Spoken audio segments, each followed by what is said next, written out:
Welcome back to my channel Anu vlogs. ఈరోజు మనం మినప సున్నుండలు ఎలా తయారు చేసుకోవాలో చూద్దాం. ముందుగా మినపప్పు ఉంటుంది కదా, ఆ, పైన పొట్టు లేనిది, దాన్ని కొంచెం తక్కువ ఫ్లేమ్లో పెట్టుకొని వేయించుకోవాలి. అంటే పచ్చివాసన పోయే వరకు వేయించుకోవాలి వాటిని. మరి ఎక్కువ ఫ్లేమ్లో పెడితే మాడిపోతాయి అన్నమాట. ఇక్కడ నేను గ్రైండ్ చేసింది మిస్ అయింది. అలా ఆ, మనం వేయించుకున్నాక వాటిని చల్లార్చి మనం గ్రైండ్ చేసుకోవచ్చు అండి. ఇక్కడ నేను కేజీ మినపప్పు తీసుకున్నాము, దానికి కేజీ బెల్లం అన్నమాట.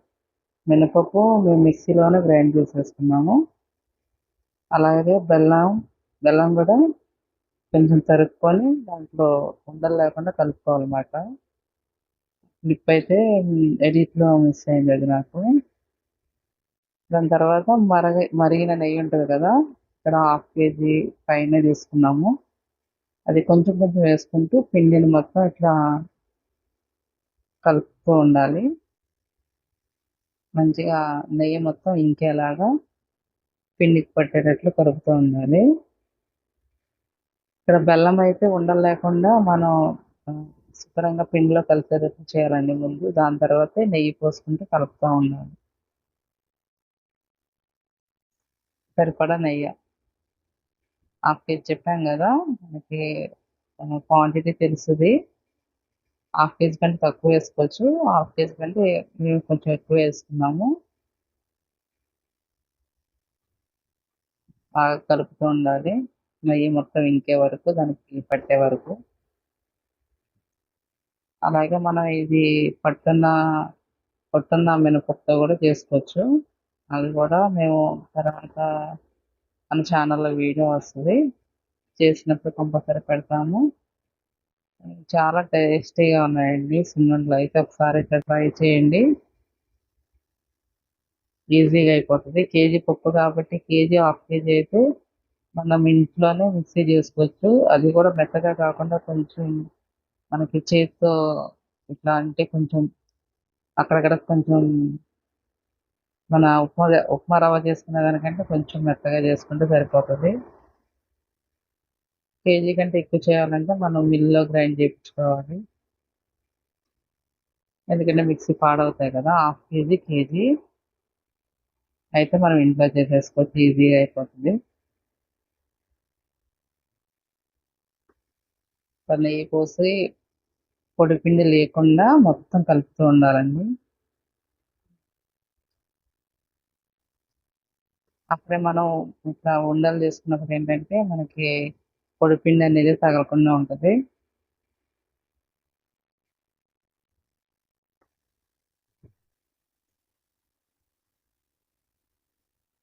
నెయ్యి యాడ్ చేసేసరికి అవి పీల్చుకుంటానే ఉన్నాయి. మినప్పిండి కదా, బెల్లం కూడా కలిపాం కాబట్టి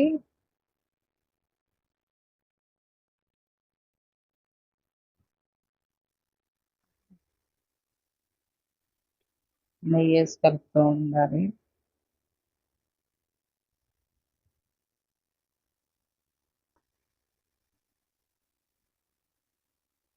మొత్తం పొడి పిండి ఎక్కడా లేకుండా చూసుకోండి.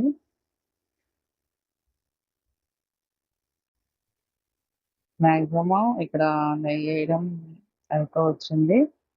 మనం చేతికి నెయ్యి తగులుతుందా లేదన్నట్టు చూసుకోవాలి మనం ఉండలు చుట్టేటప్పుడు.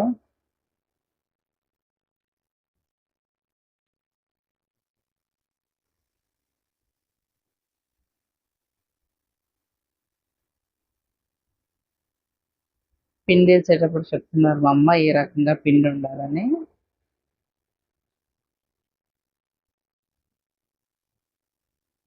అలాగే ఇక్కడ మొత్తం ఇంకా ప్రొసీజర్ స్టార్ట్ అయిపోయింది. నెయ్యి అయితే వేసాం కదా, కొంచెం మాకు నెయ్యి ఎక్కువైందని పిండి కొంచెం కలిపామాట.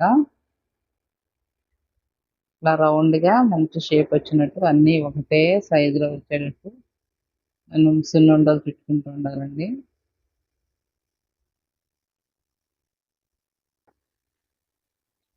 ఒకటే సైజులో రావాలి.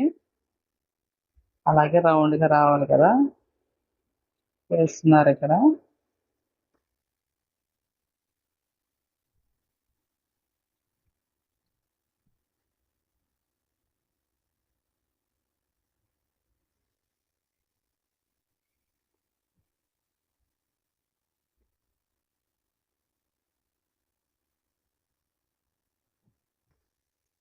ఒకటే సైజులో రావాలి సున్నుండలన్నీ.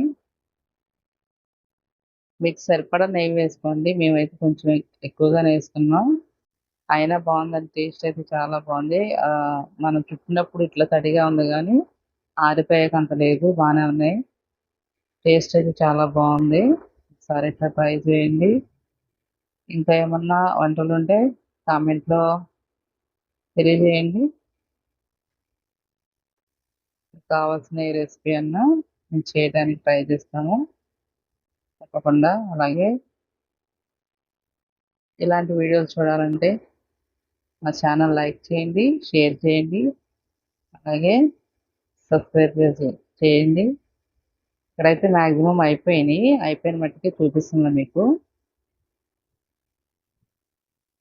లెక్క పెట్టలేదు కానీ ఇంకా కొంచెం పిండి ఉంది కదా, అయిపోయిన మట్టుకు ఇక్కడైతే నేను చూపిస్తున్నాను జూమ్ చేసి. చాలా టేస్టీగా ఉండే నేతి సున్నుండలు అయితే రెడీ అయిపోయినాయి మనకి.